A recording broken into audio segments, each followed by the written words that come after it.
Love.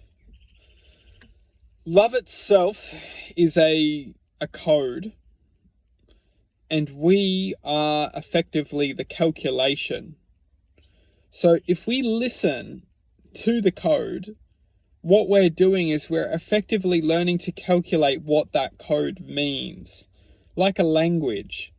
Once we start to learn and determine factors of what we attach, essentially action to reaction, we start to learn and start to code what love is.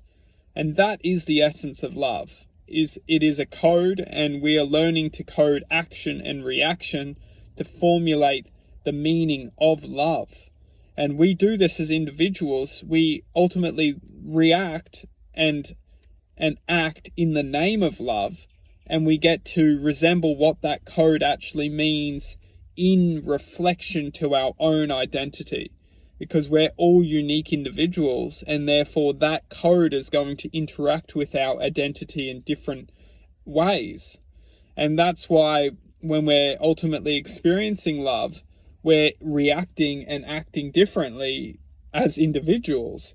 And ultimately, we must look at it as like we're in an amphitheater, and every single person is a part of this great journey or experience. And ultimately, we are all reflecting in the image of love. We're all essentially learning to code to love. And you can almost look at love itself as the divine source. And ultimately, we're all the reflection, or we're all interacting with this source. We're all becoming essentially a different part of existence itself. We're all manifesting in different aspects of itself.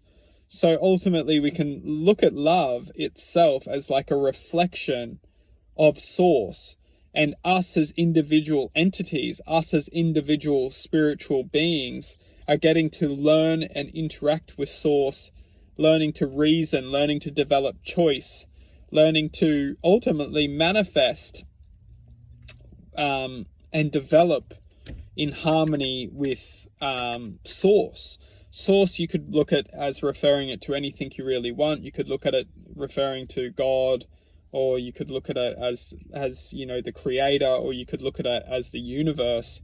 Whatever, it doesn't really matter, because the existence is there. Doesn't matter what you call that existence. Existence is there. Source is there. Whatever you want to call it is there. And this is where all the compartmentalization takes place, and the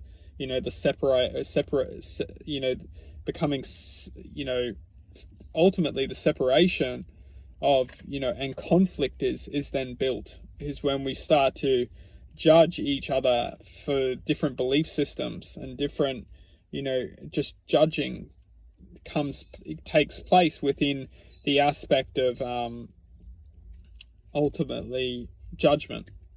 And judgment is ultimately sourced from not knowing or not trusting in something greater than ourselves. And that is why what's crucial along the journey of love is to accept. And that is why acceptance is ultimately the greatest gift we're given. Because as soon as we don't know something, we become almost infinitely afraid. We're programmed to become afraid, because when we become afraid, we produce ignorance, and it's that ignorance which stops us from achieving that next level of knowledge. So as long as we can learn that when we don't know something, just to accept it. We don't need to agree with it.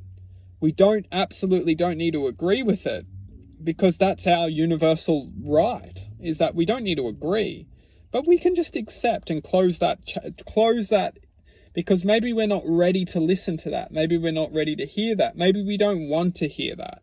And that's why we just accept and close. Because as long as we're accepting, we can just close the door there. We don't need to judge that person. We don't need to criticize that person. We don't need to agree with that person, but we can accept that person. Acceptance is almost neutrality at its most simple form.